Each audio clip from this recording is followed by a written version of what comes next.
नमस्कार दोस्तों, study with देवचलन में आपका स्वागत है। दोस्तों, वैदिक सभ्यता हम शुरू किए हैं। जो हमने बताया था दोस्तों 1500 से 600 ईसा पूर्व के मध्य इस काल को माना जाता है। तो वैदिक काल, आइए शुरू करते हैं दोस्तों। वैदिक काल, वैदिक सभ्यता में वैदिक काल, वैदिक काल को दो भागों में बांटा गया है। वैदिक काल को दो भागों में बांटा गया है, पूर्व वैदिक काल और उत्तर वैदिक काल। पूर्व वैदिक काल का जो कार्यकाल है 1500 से 1000 ईसा पूर्व तक माना जाता है, पूर्व वैदिक काल का समय, तथा उत्तर वैदिक काल 1000 से 600 बीसी यानी ईसा पूर्व के मध्य उत्तर वैदिक काल को माना जाता है। पूर्व वैदिक काल जो है, इसको जानने के स्रोत हैं ऋग्वेद। ऋग्वेद स्रोत है इसको जानने का। उत्तर वैदिक काल के स्रोत हैं, जानने के स्रोत हैं यजुर्वेद, सामवेद और अथर्ववेद। तो पूर्व वैदिक काल को ऋग वैदिक काल या ऋग संहिता का काल भी कहा जाता है। जो पूर्व वैदिक काल है दोस्तों, इसे ऋग वैदिक काल या ऋग संहिता का काल भी कहा जाता है। पूर्व वैदिक कालीन राजनीतिक जीवन। पूर्व वैदिक कालीन राजनीतिक जीवन क्या है? तो पूर्व वैदिक काल में राज्य का स्वरूप राजतंत्रात्मक एवं वंशानुगत था। पूर्व वैदिक काल में राज्य का स्वरूप, जो राज्य था, प्रांत था, उसका स्वरूप राजतंत्रात्मक था एवं वंशानुगत था। ज्येष्ठा अधिकार का नियम था। प्रारंभ में उत्तराधिकार के लिए चुनाव का प्रावधान किया गया, किंतु बाद में इसे समाप्त कर दिया गया। यानी पूर्व वैदिक काल में राज्य का स्वरूप राजतंत्रात्मक एवं वंशानुगत था। ज्येष्ठा अधिकार का नियम था। प्रारंभ में उत्तराधिकार के लिए चुनाव का प्रावधान किया गया था, लेकिन बाद में इसे समाप्त कर दिया गया। फिर से यही ज्येष्ठता का नियम लागू हो गया। इकाई देखते हैं, पूर्व वैदिक कालीन राजनीतिक इकाई। तो इनको विभिन्न इकाइयों में बांटा गया है। पूर्व वैदिक काल की राजनीतिक जो इकाई है, इसमें विभिन्न राजनीति को विभिन्न इकाइयों में बांटा गया है। कुल, कुल को सबसे छोटी इकाई कहते हैं, यानी परिवार। कुल यानी परिवार या सबसे छोटी इकाई है। कुल का प्रमुख कुलप होता है। कुलप, जो कुल परिवार है, इसका प्रमुख कुलप होता है।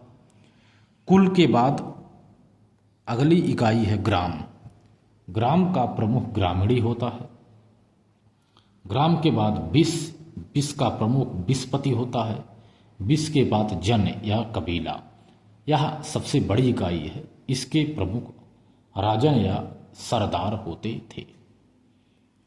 पूर्व वैदिक काल में यही इकाई है दोस्तों, कुल, ग्राम, विस और जन, ये प्रमुख इकाई यही है। राजन कबीले का प्रमुख होता था। राजन को कबीले का प्रमुख कहा जाता था कि कबीले के प्रमुख हैं। युद्ध का नेता होता है अथवा अपनी सेना का सेनापति कहलाता था, जो राजन होता है। ऋग्वैदिक काल में भरत जन, जो त्रित्सु जन के थे, यानी वही ऋग्वैदिक काल में भरत जन यमुना और सरस्वती नदियों के बीच रहता था। उस क्षेत्र को ब्रह्मर्षि देश कहा जाता है। ऋग्वैदिक काल में भरत जन यमुना और सरस्वती नदियों के बीच रहता था। उस क्षेत्र को ब्रह्मर्षि देश कहा जाता है। भरत अथवा त्रिशु जन का प्रमुख राजा सुदास था। जो भरत जन है अथवा त्रिशु जन है, इसका प्रमुख राजा सुदास था। युद्ध भी लड़ा गया था इनके बीच में, मैंने आपको बताया भी है। बलिकर देखते हैं। बलिकर राजा के आय का प्रमुख स्रोत बलिकर था। उस समय जो राजा थे उनके आय का प्रमुख स्रोत बलिकर था। यह पूर्व वैदिक काल में प्रजा द्वारा राजा को दिया जाने वाला स्वैच्छिक कर था।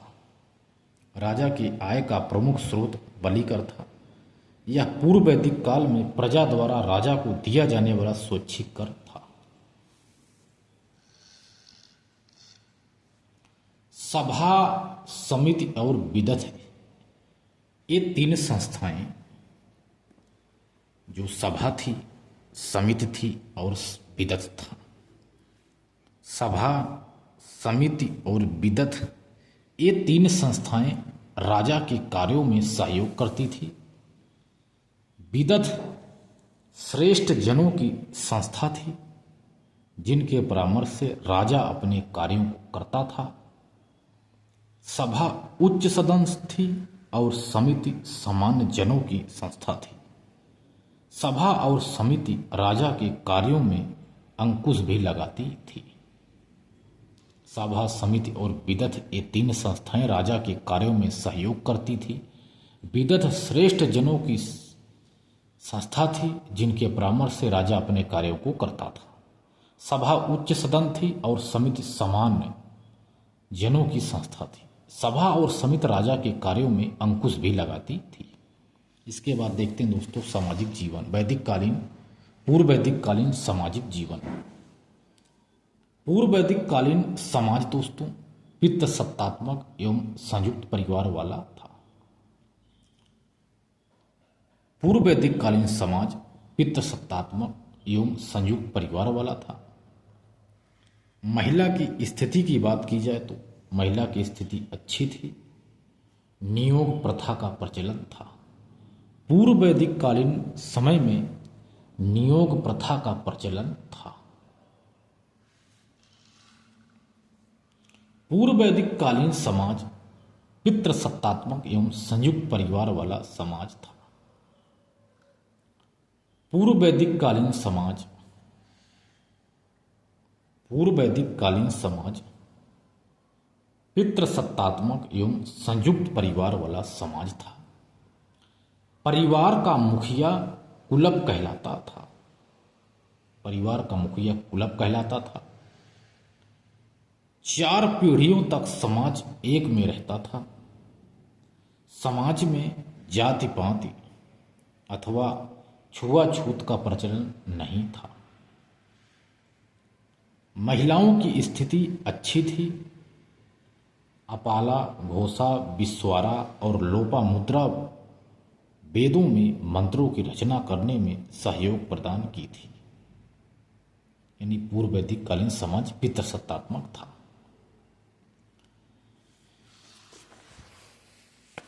लोपामुद्रा अगस्त ऋषि की पत्नी थी। लोपामुद्रा जो अगस्त ऋषि थे इनकी पत्नी थी।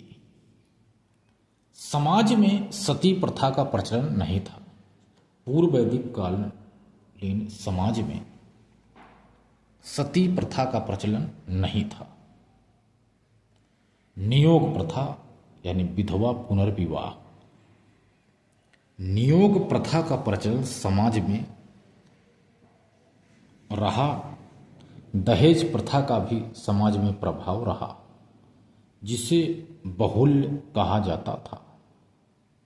दहेज को बहुल्य कहा जाता था। यानी सती प्रथा का पूर्व वैदिक कालीन समाज में सती प्रथा का प्रचलन नहीं था, लेकिन नियोग प्रथा का प्रचलन था, यानी विधवा पुनर्विवाह का, तथा दहेज प्रथा का भी प्रचलन था। खान पान में शाकाहारी और मांसाहारी दोनों प्रकार के लोग थे, किंतु गाय के दूध और उससे बने उत्पादों का अत्यधिक प्रयोग करते थे।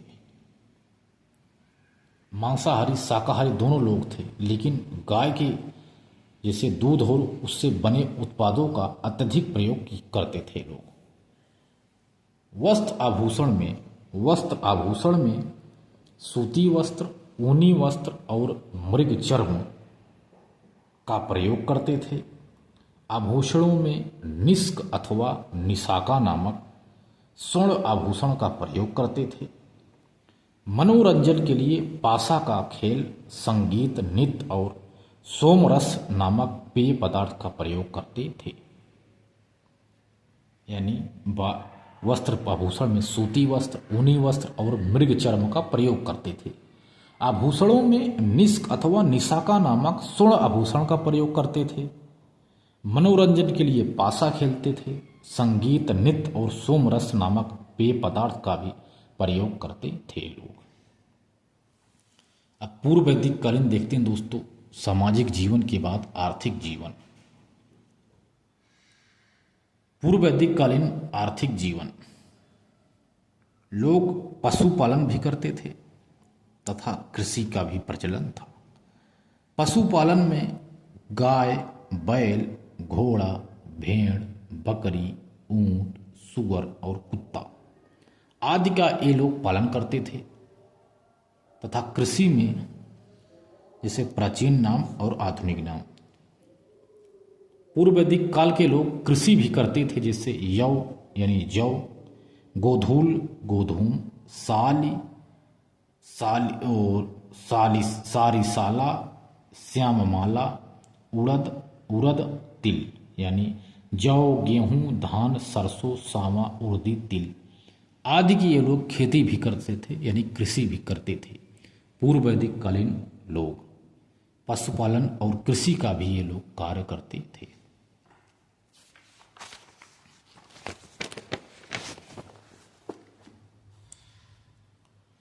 पशुओं में सबसे अधिक महत्व इस काल में गायों का था। पूर्व वैदिक काल में सबसे अधिक महत्व इस काल में गायों का था, गाय का था। गायों का यानी गायों को अघन्या यानी ना मारने योग्य कहा गया। गायों को अघन्या कहा गया। इस काल में गाय की अत्यधिक चोरी होती थी। इस काल में गाय की अत्यधिक चोरी होती थी और एक मंत्र के उच्चारण पर 10 गायें ब्राह्मणों को दान में दी जाती थी। गाय एक महत्वपूर्ण मूल्यवान वस्तु थी।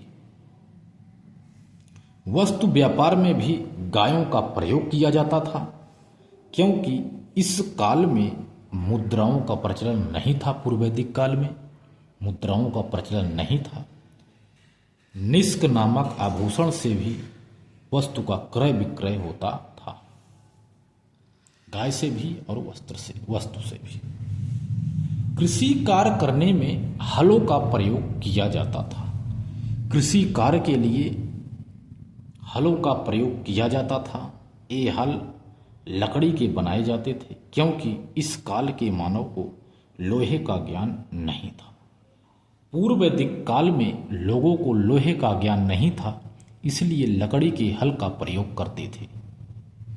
पूर्व वैदिक कालीन आर्यों द्वारा प्रयोग की गई पहली फसल जौ थी। यदि बात की जाए पूर्व वैदिक कालीन आर्यों द्वारा प्रयोग की गई पहली फसल तो वह जौ थी। खाद्यान्न के रूप में अगर बात की जाए तो गेहूं था, लेकिन प्रयोग की गई फसल पहली जौ थी। यानी पशुओं में सबसे अधिक महत्व इस काल में गाय को था। गाय को अघन्या कहा गया। इस काल में गाय की अत्यधिक चोरी होती थी और एक मंत्र के उच्चारण पर 10 गायें ब्राह्मणों को दान में दी जाती थी। वस्तु व्यापार में भी गायों का प्रयोग किया जाता था, क्योंकि इस काल में मुद्राओं का प्रचलन नहीं था। निष्क नामक आभूषण से भी वस्तुओं का क्रय विक्रय किया जाता था। कृषि कार्य करने में हलों का प्रयोग किया जाता था। ये जो हल बनाए जाते थे ये लकड़ी के बनाए जाते थे, क्योंकि पूर्व वैदिक काल के मानव को लोहे का ज्ञान नहीं था। पूर्व वैदिक कालीन आर्यों द्वारा प्रयोग की गई पहली अगर फसल की बात की जाए तो जौ था। अब देखते हैं पूर्व वैदिक कालीन धार्मिक जीवन। पूर्व वैदिक कालीन धार्मिक जीवन बहुदेववादी था दोस्तों, बहुदेववादी था। जीवन बहुदेववादी था। पूर्व वैदिक कालीन आर्यों का धार्मिक जीवन बहुदेववादी था। प्रकृति पूजा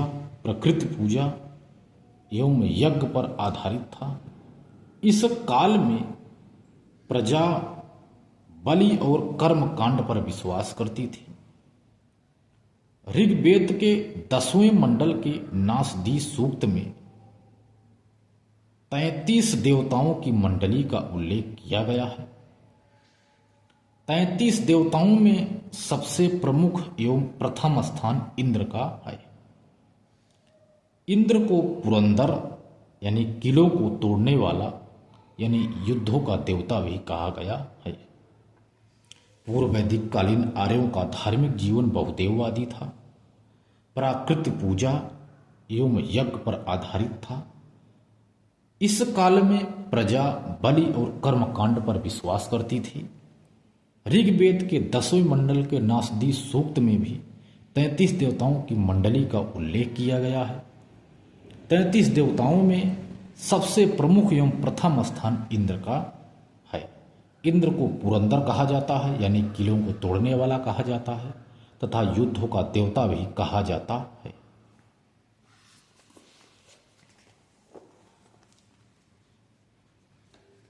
इंद्र को वर्षा का देवता भी कहा जाता है।